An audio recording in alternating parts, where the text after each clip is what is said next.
का कारण नहीं आ पाए। पूर्व में कुछ समिति के सदस्य आए थे, उन्होंने बताया भी है। मैं आपको एक छोटी छोटी चीजें गाय के बारे में बताया। प्रोडक्ट तो है अपनी जगह है, मार्केट में बहुत सारी चीजें हैं। गाय के बारे में गोबर गौमूत्र का महत्व बताता हूँ आपको कि गोबर गौमूत्र का हमारे जीवन में कितना उपयोग है। हम मॉडर्न साइंस में चले गए, हम भारत से इंडिया में चले गए, इसलिए गोबर गौमूत्र से हमको घिन आने लगी है। करोड़ों का मंदिर भी यदि बनाते हैं तो हमें सबसे पहले जो लगने वाली चीज है वो गोबर और गौमूत्र है। गोबर और गौमूत्र पवित्र, तभी भगवान कृष्ण की या किसी भी भगवान की प्रतिमा वहाँ पे विस्थापित हो पाएगी। भगवान कृष्ण ने गाय चराई, सभी भगवान गोगा जी से लगाकर आप सभी भगवान को देखेंगे कहीं न कहीं गाय राजा राम से लगाकर गाय का महत्व रहा है। एक छोटी सी 5 मिनट की कहानी है, वो सुना के आपको शब्दों का विश्राम देता हूँ। हमारे घर में किसी की डेथ होती है, कोई मरता है तो सबसे पहले क्या करते हैं? तुलसा जी रखते हैं और गोबर गौमूत्र की लिपाई करते हैं।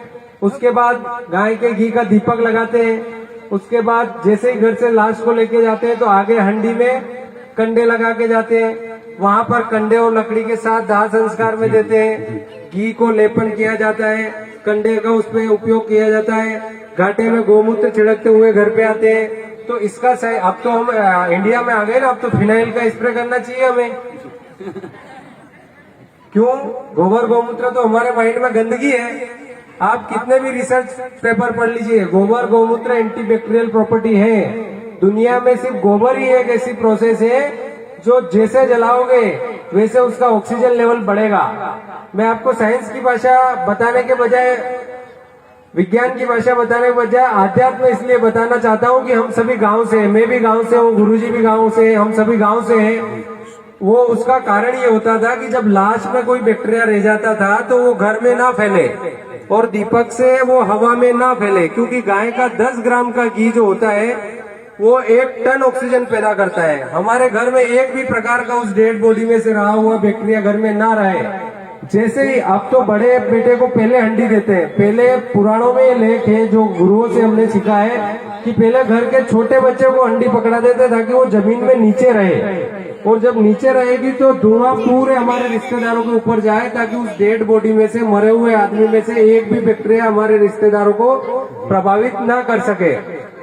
जैसे ही वहां ले जाते थे तो चंदन और लकड़ी देते ना अपन, महिलाएं तो नहीं गई होगी शमशान, हमारे बुजुर्ग पिता भाई ये तो गए, उन्होंने देखा है वहाँ दाह संस्कार में लकड़ी देते हैं, चंदन प्लस गोबर की, क्योंकि हमारे पर्यावरण में किसी भी प्रकार के वो बैक्टीरिया जीवित ना रहे, इसलिए गोबर और लकड़ी वहाँ दी जाती है और घी लेपा जाता है।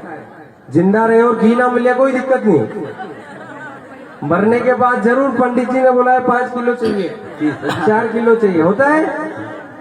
अगर वही 5 किलो पहले खा लेता तो साल भर बाद में मरता। ऐसा ही हम अंधविश्वास में बहुत सारे जीते हैं, हमने देखा है ऐसा, क्योंकि हम भी गांव से ही है। उसके बाद में घाटे में क्या होता है, वो बाल दायने के बाद घर पे गौमूत्र छिड़कते हुए आते हैं ताकि जितनी भी बैक्टीरिया रास्ते में भी रहे और घर को भी पवित्र, होता है ना कि गौमूत्र छिड़कते हुए आते हैं तो पवित्रता के लिए। अब तो सैनिटाइजर आ गया है, इसलिए गोबर और गौमूत्र की महत्वता उसमें बताई गई है। गाय जब गोबर करती है, आपने इसमें सुना होगा कथा में भी कि लक्ष्मी जी जब वैकुंठ धाम से गौ माता में सभी देवों ने प्रवेश किया तो लक्ष्मी जी ने बोला मैं नहीं आना चाहती हूँ गोलोक में। तो सब देवताओं की जब ये फिक्स हो गई, ट्रेन में ऐसा ही होता है ना, सीट बस में सबको मिल गई तो बाद में ट्रेन में बाथरूम के पास ही बैठना पड़ता है। तो लक्ष्मी जी के साथ भी ऐसा ही हुआ। गौ माता ने कहा देख तू चंचल है, मैं तेरे को शरीर में नहीं रख सकती हूँ। अब जो बचा है वो क्या बचा है? गोबर बचा है, उसमें रहे। इसलिए गोबर गोमय वस्ते लक्ष्मी होता है ना, गोमय